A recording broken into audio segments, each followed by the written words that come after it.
Well, welcome back to another monthly market update with us here at Redline Real Estate Group. If you're new to these updates, I'm Darren Langell, CEO of Redline Real Estate, and I'm your host on these monthly updates. Today we're going to be talking about the stats that we just had coming out of the month of December. Now, historically, December is one of the two slowest months of the year, so we fully anticipate numbers to be much lower than in the last few months of last year. On the flip side, it's also a really great month for so many because there's a lot of possessions that take place in the month of December. And for those people that moved in their homes and to get the opportunity to have their first Christmas in their new property. So for us in real estate, it's a tale of two sides. One, slow market conditions, but also a lot of joy leading up to the Christmas season. Let's dive today into 4 key items of note from the month, and then I'll do a little bit of a deeper dive into some more specific things of value for you and some advice for the sellers, buyers, and the general consumer just looking to get a sense and a pulse of the market. So here we go. One key fact that I'll start off with is around sales. So December sales remain in line with the majority of the year for us that we had in 2018 here in Calgary, which means we've been about 20% off of last year's total sales figure. So about a 20% decline in overall sales. December had us at 21% actually. And what it did for the whole year in review, we were off about 14% from the 2017 figures. In 2018, we had months of sales that were really quite close, like close to the heat of the market in the summer and in the spring. We had some months that were very close to the prior year. But for the most part, for the year, we saw 15 to 20% off of the pace from a year ago. So you've got the graph here, and you can see I put a little bit of a highlight there just to the 1 year that was worse than what we just came from in December. And that was, I don't even have the date, but I think that's 2008? Yeah. Yeah, so that's the only other one that was slower in pace to the month we just came from. So that's kind of what I call our recent memory from 2004 onward. So we're going to go now into point number 2. December's inventory. It saw a good size drop off of what we had and what I was actually hoping for. My goal was that as we dropped off, as we normally do towards the Christmas season, that we'd get right in around where we left off at the end of 2017. Now that didn't quite happen. It was probably a little bit wishful thinking, but I was going for it anyways. We ended the year with 4,900 properties on the market. This is 13% or 600 properties more on the market than we had the year before. So this graph again shows there's only one opportunity there higher than the inventory that we had, and that was, I think, still 2008 as well. So that's the only other year in the last 15 that had a higher set of inventory as we closed out the year. So the third thing is, obviously, when we talk sales and we talk inventory, it's, well, what happened to our pricing? All year long, the prices were pushing us downward. And that continued here in December as well, until we start to see an easing of that inventory down to more normalized historical averages. And we have some positivity that will push more people into the market to want to purchase. We're going to continue to see this adjustment slowly downward. Now this graph shows all the different property types. So detached, detached, semi, row, apartment. And it shows all across the 8 districts. As you can see, there's quite a range, and that's what I wanted to just show you here. Nothing specific, but there is a massive range of the differences in year-over-year price decline. Now, the averages will say it's about a -3%, but just don't paint this market with that big brush, please, because you can see there are some positives there year-over-year, but there's quite a difference across all the metrics out there. So be careful when if you're going to be getting into the market with what you decide to use as your base plate for what you're looking for. So number 4, this is kind of my bonus one. Usually I do 3.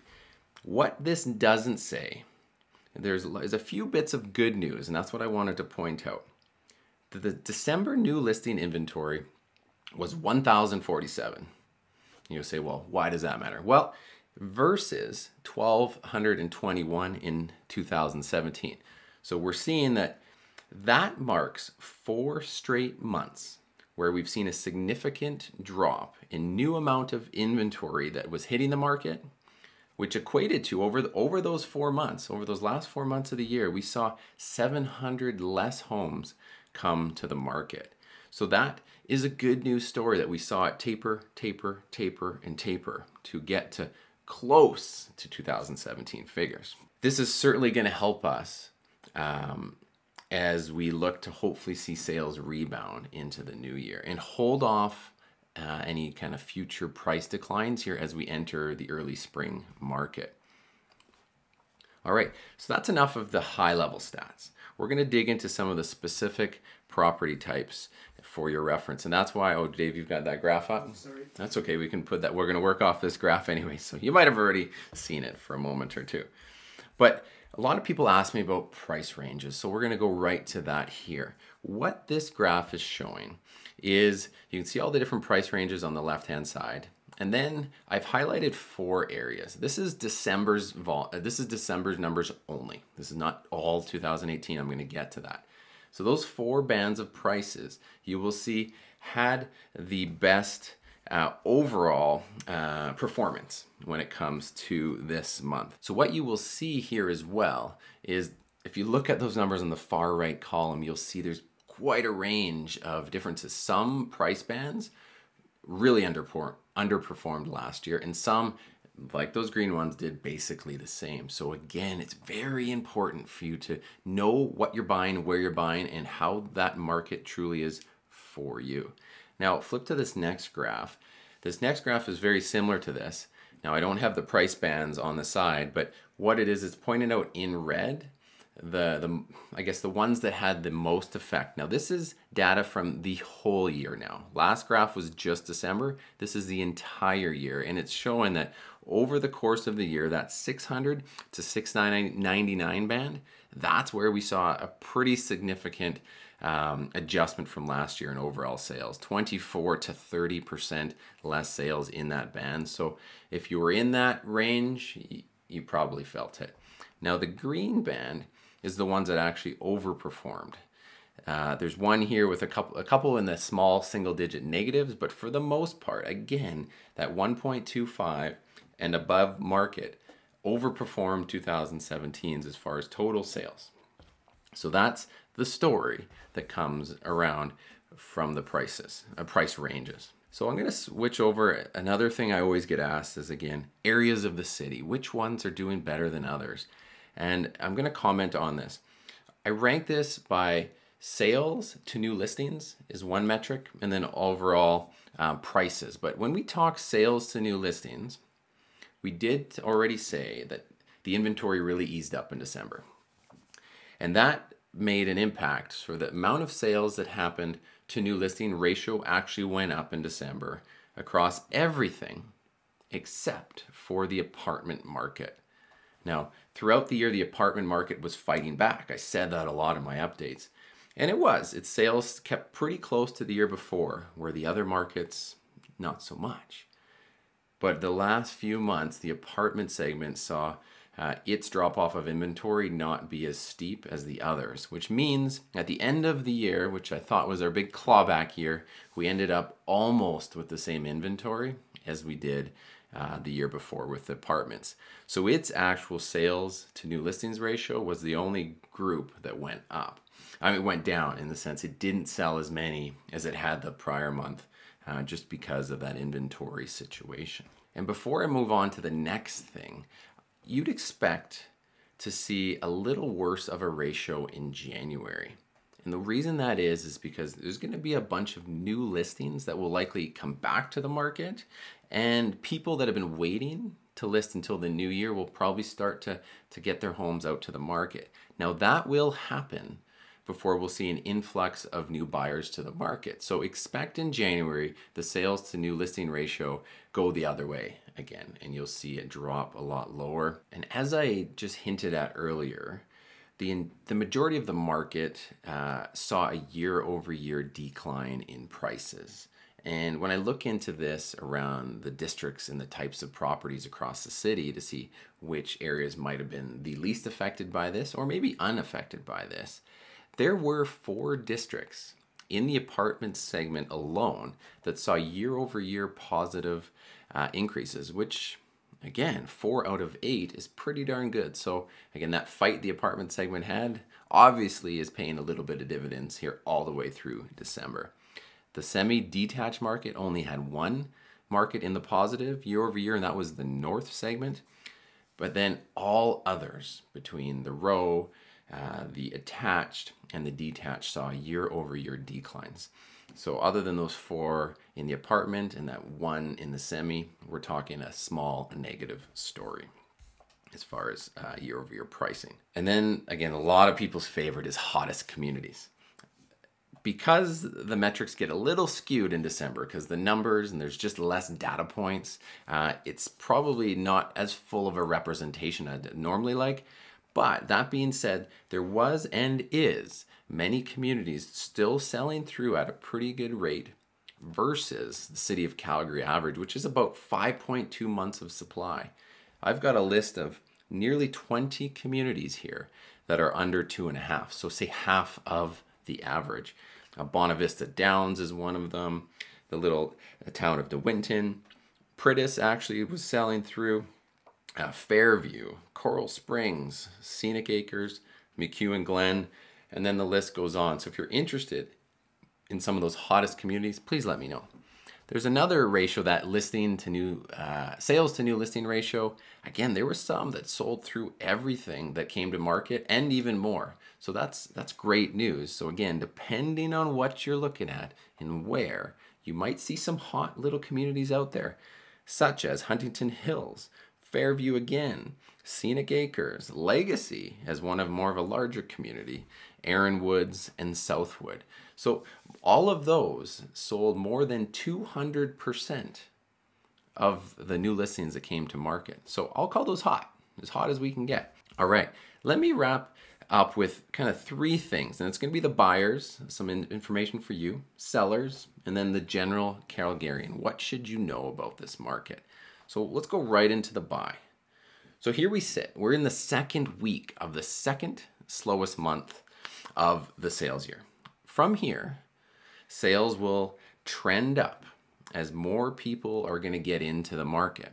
Plus, we also have motivation where sellers who are still on the market are getting a little bit antsy. This is very similar to the end of the summer crowd that thought their homes would sell before the school year starts. There are many that had hoped their properties would sell before Christmas time. Plus, we also know the inventory is going to start to climb, leading to more listing competition. So typically this is as good of time as any to find yourself a well-priced opportunity before the pace of the market starts to surprise you just a little bit. So don't waste this opportunity right now if you're a buyer looking to get in. Now for sellers, inventory has eased up the last 4 months. I talked about this earlier. Yes, so that's good for you. Of course it is. But this isn't going to last that long. It's going to come back, and thus the new shiny homes on the market are going to start to affect your ability to get the price that you want. My suggestion is simply to just get ahead of this and make your price corrections as the buyer market starts to wake up this month. And get your place sold before the inventory does climb, and then what will happen is your days on markets will climb, pushing your likelihood of gathering your desired price to be a little bit worse and worse. So just beat that rush of new inventory that's destined to happen. Now for everybody else not buying or selling, with no plans to sell, what do you need to know? Well, everything did pretty much what we expected in 2018. We come into the new year with a little bit more inventory than we'd like to see.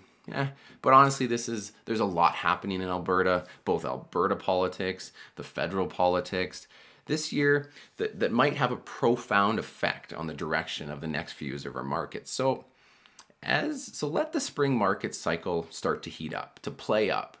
to play out. And know that nothing is really drastically going to shift things right now. Make your plans, work your plans, and don't think you'll have to concern yourself too much about your real estate.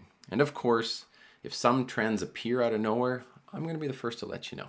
All right, well, as I wrap up another one of these market updates, my last from 2018, then I'll start talking about the new year. I wanted to, again, thank you just for spending all this time with me. December was pretty much as expected.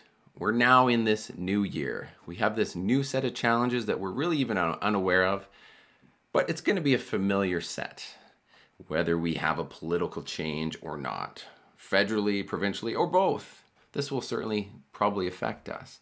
Whether we have some Bank of Canada lending rate changes or not, again, this will play a part. But the thing to note, we are talking swings in prices in the very low single digits. None of this is cause for large-scale concern. It's quite predictable, and we as greater Calgarians can make plans around it, which is really all we're after when we're trying to carry out those life plans we're making.